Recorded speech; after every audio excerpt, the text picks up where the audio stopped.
Hey, what's going on, guys? Welcome to the video. And I thought it'd be interesting to talk about some of the estimations around Arknights Enfield's launch in regards to revenue coming out on the iOS data that's starting to trickle out now from Sensor Tower and Data Eye as well, which is a Chinese mobile data analytical firm. This is coming from kaifuhaoeastmoney.com, which is a big finance website over in China. So before we go through this here, we're going to look at some stuff on Reddit as well, which kind of lines up with the data that we're seeing coming out to CN as well. But I just want to say, at the end of the day, look, it don't matter how much money your game makes at the end of the day. All that matters is they make enough to continue making the game that you like, so you get to enjoy the game that you enjoy. But I just think it's interesting to look at this data at the moment, because looking at it, apparently it's had a better first 3 days than Wuthering Waves did, which is kind of interesting. But I suppose at the same time, it doesn't surprise me as well, because Arknights is massive in China, and Wuthering Waves had its issues on launch as well, because obviously Arknights Endfield has as well. The PayPal debacle wasn't great. It was a bad situation, right? It was a bad situation. Incredibly, like one of the biggest L's you could potentially take on the launch of a game, right? You can have a bad performing game when it launches, or you can have a major payment error like that. I think most devs would probably take the bugs, if I'm honest, and something like that could have ramifications for them and everything like that as well. But it actually looks like it's done better than I thought it probably would, if I'm honest, because not only did the PayPal situation go down, JP and CN are quite torn on the game, you know? Now, you can't take too much out of reviews, whether they're brigaded, whether it's people just angry about specific things, trying to get a point across, but it's safe to say that it does seem like it's quite torn. Tap reviews are not great. People out there are kind of angry about a multitude of things, whether it be the gacha, whether it be the game style, whether it be people angry that it's not quite what they expected it to be who came from Arknights. So, you know, it's quite surprising that it's done so well, considering all of this, right? Because outside of the subjective takes on the game and the PayPal issue, it had a pretty freaking perfect launch in terms of a product, right? So, it's interesting to look at this. So, we've got this information here, but before we get into that, let's have a look at this information that's coming from Reddit. Of course, it's from Reddit, right? But we've got some numbers regarding revenue from some different regions over the first 8 days, okay? Over the first 8 days. So global Android revenues at 5 million, according to Sensor Tower. Global iOS is sitting at around 6 million, and CN iOS is sitting at around 6 million as well, okay?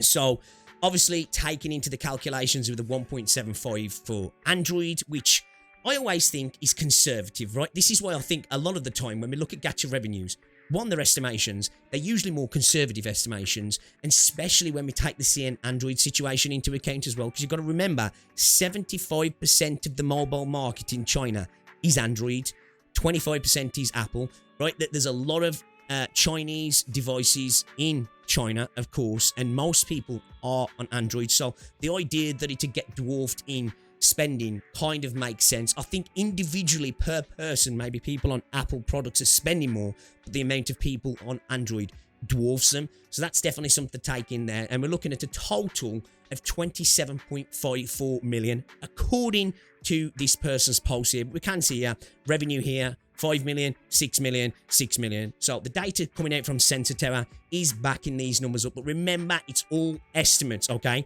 It's all estimates. We even go over to gacha revenue. Look who's fucking here, man. Just, like, chill out, Hypergryph. But anyway, back to the data from the website. Right, so, in the first 3 days since its open beta launch, Arknights Endfield has accumulated approximately 2.8 million downloads. This is for iOS, right? We know it's around 30 million in total, according to the developers.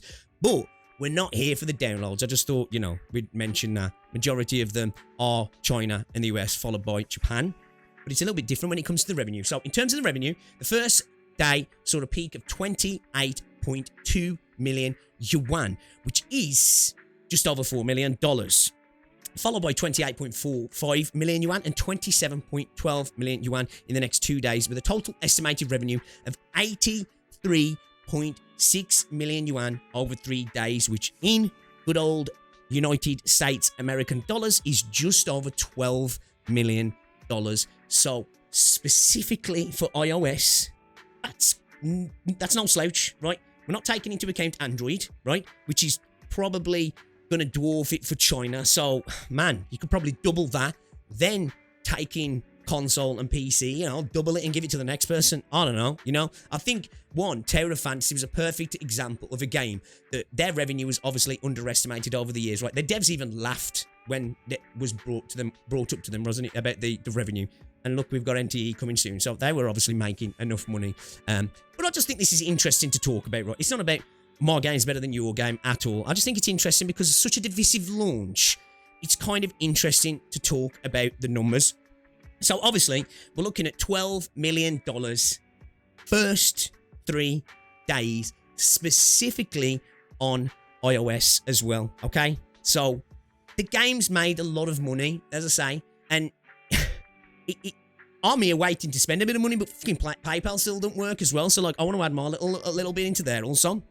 But I think it's interesting that revenue per download on the international version is 26.4 yuan, while the Chinese is 38.84. So they're estimating that people, it's not too much of a massive difference between China and overseas. China obviously spending a little bit more than the international market, which is no surprise, right? We know China are big spenders when it comes to gacha games, and obviously Japan as well. And they just go on to talk about the contraction in the market last year. If you didn't know, there was a reduction in spending in anime games, so gacha games as well, within 2025.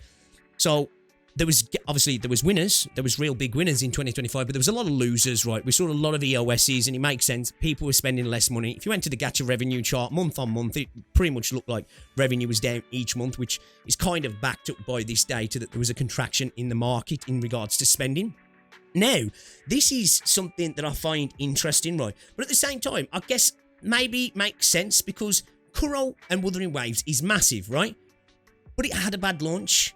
You've got Arknights Endfield has come out running well, had the PayPal issue, right? So that's definitely probably going to have affected revenue, but it doesn't get counted in the revenue we're looking at here, but could potentially affect consumer confidence, that's for sure.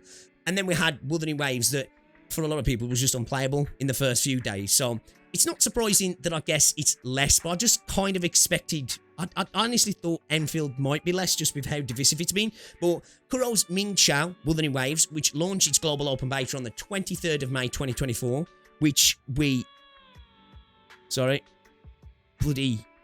ignore the bleep. So Kuro's Ming Chao, which launched its global open beta on May 23rd, 2024, which for us was its launch.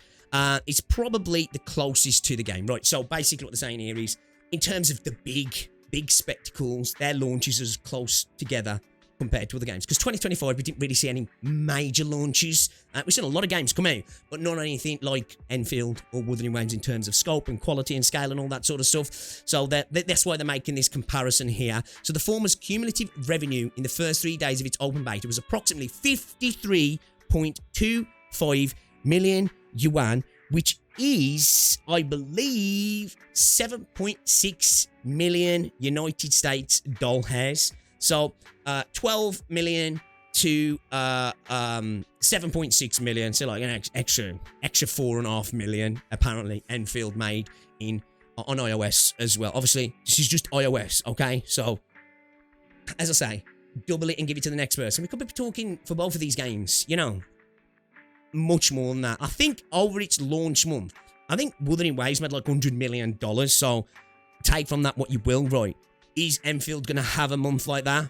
I don't know. That's a big ask, right? That's a big ask. But I just think it's kind of interesting. So Wuthering Waves revenue was 63.7% of Enfield's within the first 3 days. So it's looking like Enfield's performing better, at least on iOS, in the initial launch window. And then if you compare it to games like Honkai Impact 3 and Zenless Zone Zero, you're looking at 144 million and 92.6 million. But it's oil. Everything they touch turns to gold, right? They walk down the street and they just print cash. That's kind of, it's the rules. It's the rules, right? So, I think this is actually interesting. As I say, revenue really doesn't matter. But with a game that's just come out and has had the reception it's had. Some people love it, some people kind of hate it. It doesn't feel like there's much in between, right? I put out my first impressions video the other day where I like the game. Let me be honest. I think most people know that, right? But I do have issues with the launch. It's one of my, I think it's the best 1.0 launch in a gacha game for me, right? But it's got issues. It's definitely got issues in regards to story, tutorials, pacing. You know, there's a bunch of other issues as well. I ain't even going to get into the weekly pass, because that thing, not the weekly pass, the Arsenal tickets weekly, sucks balls. Don't know why it's even in the game.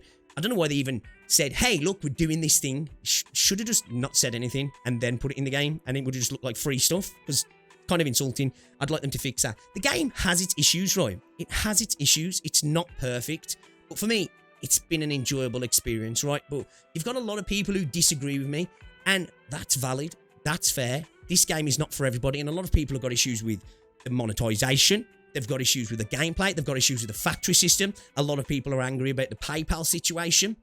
JP and CN also have a lot of similar complaints about the game as well. This is not just a specific thing to EN in regards to the division in Arknights Enfield launch. So I just thought it was actually interesting that it looks like it's doing really well. Of course, not Zenless Zone Zero and Honkai Impact third well, but to even be sort of in the realm of Zenless Zone Zero's launch, which is only, what, 9 million yuan less, that's still kind of impressive for such a received game. Right, so, yeah, we're going to have the gacha revenue in a few days. I know a lot of people are probably chomping at the bit because it's a favourite time of the month for some people, right? Remember, at the end of the day, it really don't matter. It's a little bit of fun for the most part. Just enjoy the games you want to play. Don't let people turn you off games with their dumb posts on the website, me included. Just because I don't like a game doesn't mean you don't have to like a game, and don't get too worried about revenue. I just thought this was something interesting to talk about because of the launch that the game's had. So yeah, guys, let me know what you think down below. Enfield seems to be doing okay at the start. I don't know. A lot of people said EOS was coming, but it's doing better than Wuthering Waves, and that game's doing really well now. So maybe with some potential fixes, changes, and maybe trying to appeal to people without compromising the core of the game, we could see a successful future for Arknights Endfield. But guys, let me know what you think down below. If you've enjoyed the video, give it a like, subscribe if you're new, and I'll see you all in the next one.